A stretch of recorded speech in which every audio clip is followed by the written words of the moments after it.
Hi, friends! For today's episode, we are going to talk about two opposite words, duol and layo. Duol means near. Duol. Duol. Duol, near. And the opposite of that is layo. Layo means far. Layo. Layo. Far. Duol, near. Layo, far.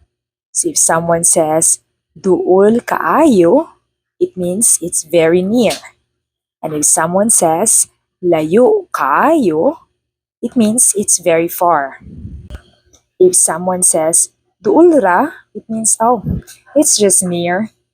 And if someone says, layo baya, it's like, oh, it's far. Follow us for more Bisaya lessons. Hangtod sa sunod. Salamat!